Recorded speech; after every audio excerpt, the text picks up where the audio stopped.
Alors, toute la semaine, elle est là, Julia, et elle choisit, elle regarde, elle écoute, et elle a fait sa petite sélection. Et on va commencer par quoi, Julia, ce matin? On va apprendre des choses aujourd'hui, on va se cultiver, on va voyager. En tout cas, on va se remplir le cerveau des bonnes choses qu'il y a sur le web, parce qu'il y en a. Et on va démarrer avec ce site qui s'appelle Ulysse, qui est un site qui se consacre à la publication d'articles. Ce sont des histoires vraies, écrites par des journalistes français, américains, qu'on trouve dans le monde entier. Regardez en images ce que ça donne. Ulysse, c'est vraiment des articles sur tout et n'importe quoi. Vous voyez les rubriques qu'on va avoir, on est autant dans l'actualité, dans l'histoire, que dans la science, que dans la culture. C'est ce qu'on appelle des long stories, ce qui se fait beaucoup aux États-Unis, c'est-à-dire des reportages, des enquêtes, des récits long format, extrêmement intéressants, extrêmement bien écrits. Au niveau narratif, au niveau littéraire, c'est d'une grande qualité. Ce site est visuellement très joli aussi. Il faut vraiment aller voir pour apprendre des choses.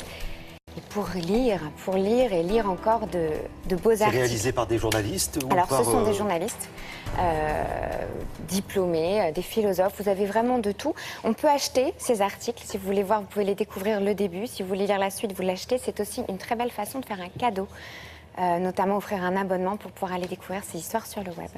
Donc le site s'appelle Ulysse. Le site s'appelle Ulysse, tout à fait. On va faire un petit tour du côté du musée d'Orsay à présent. Oui, je vais vous parler du crowdfunding. Vous êtes une bête en web, donc vous savez ce que c'est. Je vous en ai parlé plein de fois, c'est comme en musique. En techno, j'assure quand même pas mal. Ouais, trop.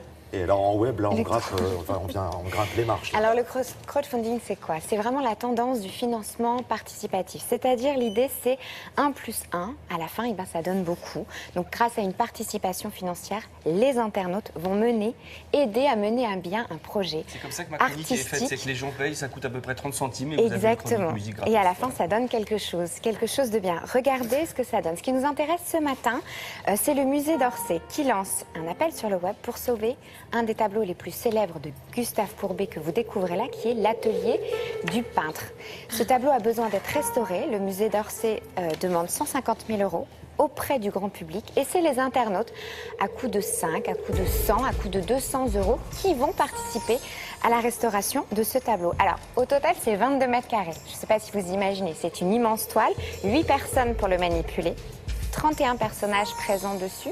Et alors pour la petite histoire, c'est assez joli, c'est qu'en 1920, le musée de Louvre avait déjà fait appel à ce qui pouvait s'appeler déjà à l'époque le financement participatif. La générosité. Mais alors, je ne pourrais pas dire que je suis intéressé, mais... Est-ce qu'il y a une contribution? Oui, en échange. En échange, alors ça dépend évidemment de la somme que vous avez donnée, mais vous avez la possibilité, si vous donnez une certaine somme, d'avoir une visite privée, de passer un moment entier avec les experts qui restaurent le tableau. Vous avez vos noms inscrits à la liste des mécènes, et j'en passe. Et évidemment, c'est exonéré d'impôts. Et ça, c'est très intéressant de le dire. Je restaure le tableau et je le livre chez vous, si vous voulez. 22 mètres carrés. Je vous reconnais bien là, je vous reconnais bien. Voilà, c'est bon. Bravo Alex, je vous reconnais bien là. Alors, Air New Zealand à présent? Exactement. Une grosse tendance sur le web, c'est les consignes de sécurité aérienne. Alors l'idée, c'est d'en faire des originales, de mettre des chats, de mettre de la musique, de faire des chorégraphies, de mettre des enfants. Et puis alors avec ça, on arrive à intéresser les passagers, les usagers de l'avion qui d'un seul coup vont s'intéresser à ces consignes qu'on ne regarde et qu'on n'écoute évidemment jamais. Alors Air New Zealand, là, a mis la barre très haut, a mis sa vidéo sur le web. Je vous laisse la découvrir en images. Vous allez voir, c'est un sacré bel hommage au cinéma. Hey!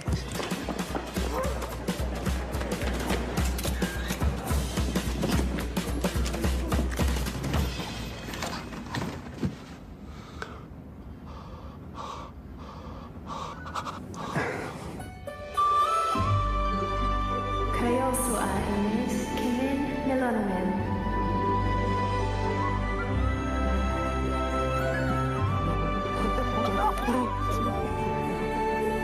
Welcome to Middle Earth, my friend. I'm here to guide you on your journey, so cease your rebel rousing and listen very carefully, and obey all crew member instructions and all illuminated signs. Là, j'écoute attentivement pendant tout le voyage, je bouge plus. Alors vous avez reconnu Elijah Wood, c'est évidemment référence au film de Peter Jackson. Alors vous allez avoir la ceinture de sécurité sur le cheval, vous avez le masque à gaz qui arrive lancé par un archer. Enfin, c'est complètement dément et c'est évidemment très bien vu. Il n'y a plus personne qui bouge dans l'avion, là on écoute ça attentivement. Merci beaucoup Julia, merci.